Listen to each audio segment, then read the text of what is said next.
Welcome to the channel Easy Trick of Computer Science students and as well as those students who will learn something new in the computer science field. So that is the numerical method series and we will continue into the Lagrangian interpolation, and the interpolation methods of the next method is the Newton's method of interpolation.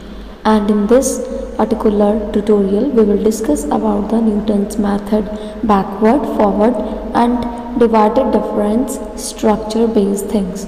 So mainly we discuss about the firstly just the backward and the forward, and after that tutorial we will learn about the numericals, and after that we will see about the divided difference formality of the interpolation. After you all learnt about the Lagrangian interpolation and the inverse interpolation of the Lagrangian, now we will proceed into the next part of the interpolation, that is the forward difference, backward difference and the divided difference Newton's method. So firstly you all will proceed into the numerical portion of the forward difference, backward difference and divided difference solutions. You all will learn before that how to deal with the values. So the derivation is same as the Lagrangian interpolation, so that's why the tutorial of the Lagrangian interpolation derivation is already uploaded on the channel, and those who don't see that particular interpolation level and derivation kindly see that, and after that you will proceed on the Newton's method.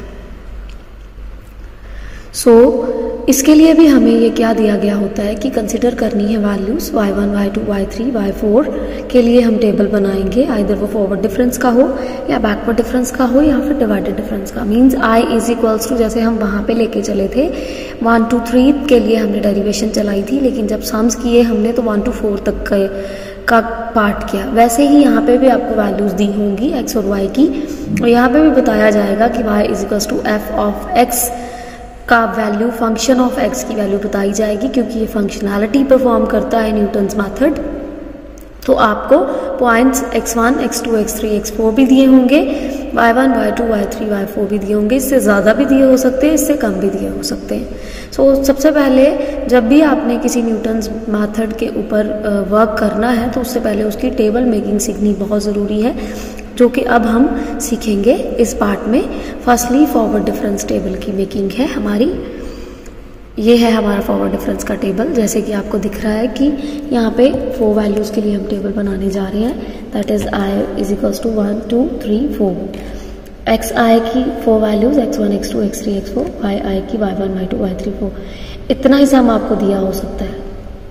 Serial number तो आप खुद भी लगा सकते हो, x की values दी होती हैं, y की वैल्यूज़ दी होती हैं, और y is equals to f of x है क्या वो बताया गया होता है। और बाकी काम कैसे करना है वो हमने टेबल पहले सीखेंगे, तो हम इसका न्यूमेरिकल पोर्शन अच्छे से कर पाएंगे।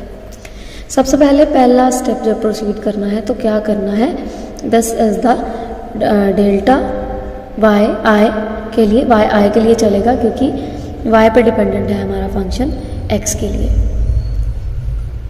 तो सबसे पहले y1 के लिए हम वैल्यू बनाएंगे, i की वैल्यू यहाँ पे हो जाएगी 1, मीन्स डेल्टा y1। तो ये क्या प्रोसीड करेगा, y2 minus y1। Delta y2 क्या प्रोसीड करेगा, y3 minus y2। Delta y3 y4 minus y3। अब आगे कोई वैल्यू है नहीं तो हम आगे नहीं चलेंगे। स्टेप समझ आ गया होगा। ऐसे ही आपको जब वैल्यूज दी गई होंगी तब भी हम टेबल ऐसे ही बनाएंगे एग्जैक्टली और आगे प्रोसीड करना है तब तक जब तक कि ये 4 वैल्यूज का पूरा पार्ट फंक्शन खत्म नहीं हो जाता।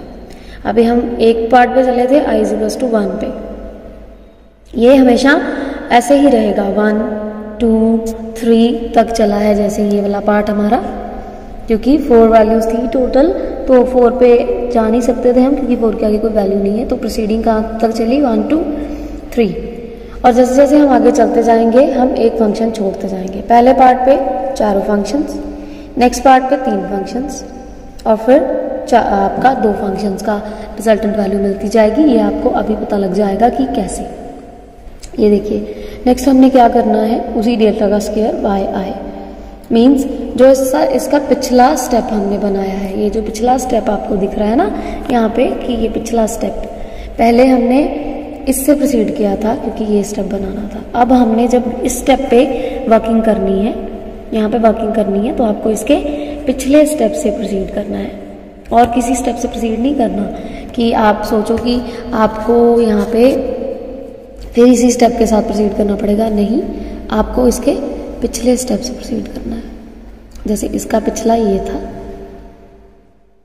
और इसका पिछला ये वाला है। अब जब हम इस पे करेंगे तो ऑटोमेटिकली हमारी वैल्यू जो है वो आगे की तरफ चलेगी। जैसे कैसे चलेगी कि delta square Y I means कि इन दोनों को delta Y two minus delta Y one, फिर डेल्टा स्क्वायर वाई टू पे आए, सेकंड वैल्यू पे आए तो delta Y three minus delta Y two. अब आगे कोई नहीं है तो वैल्यू कम हो गई ना आपके फंक्शन की। ये कम होती जाएंगी, जैसे जैसे कम होती जाएंगी और लास्ट पे एक वैल्यू रह जाएगी, तब आपका टेबल प्रोसीड करना बंद कर देगा। इसलिए 4 हो, 5 हो, 6 हो, 7, 8 जितनी वैल्यूज हो, टेबल तब तक नहीं खत्म हो जाता जब तक कि लास्ट पे आपके पास एक ना बच जाए। अब हम आगे की तरफ प्रोसीड करते हैं। आगे की तरफ जब आप जाओगे तो ऑटोमेटिकली ये 1 डिग्री का चल रहा था, 2 डिग्री का हो गया, ये 3 डिग्री का हो गया। अब इसने भी प्रोसीड करना है अपने इस स्टेप के साथ। ठीक है, इस स्टेप के साथ जब करना है तो क्या आएगा, डेल्टा स्क्वायर वाई वन और डेल्टा स्क्वायर वाई टू के साथ करना है, लेकिन डेल्टा क्यूब वाई वन के साथ, delta square Y two minus delta square Y one. आगे कोई वैल्यू नहीं है देखिए, और ये टेबल हमारा इसलिए यहाँ पे फिनिश हो गया क्योंकि आगे कोई वैल्यू है नहीं।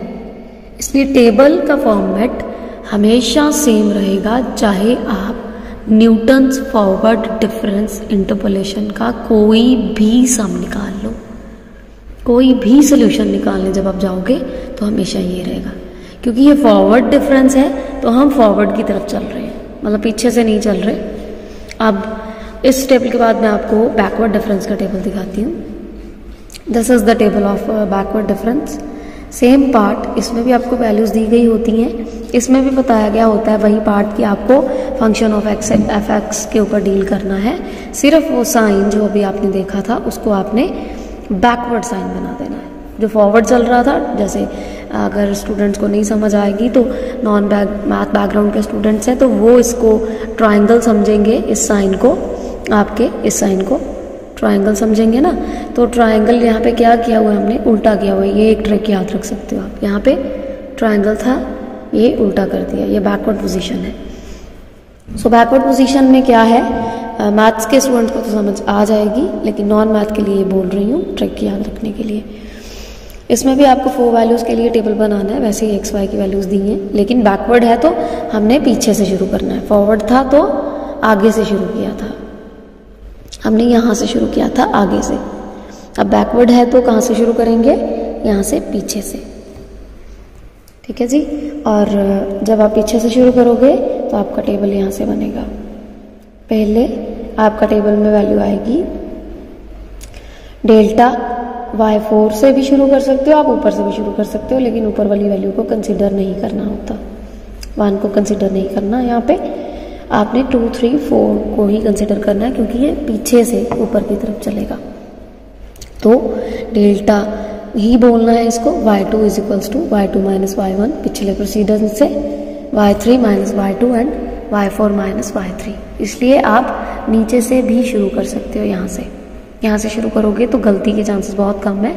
पहले आप 4 के लिए बना लो, y4 minus y3, then y3 minus y2, then y2 minus y1। अब जब इस पे प्रोसीड करोगे तब भी आप इसी के साथ डील कर सकते हो।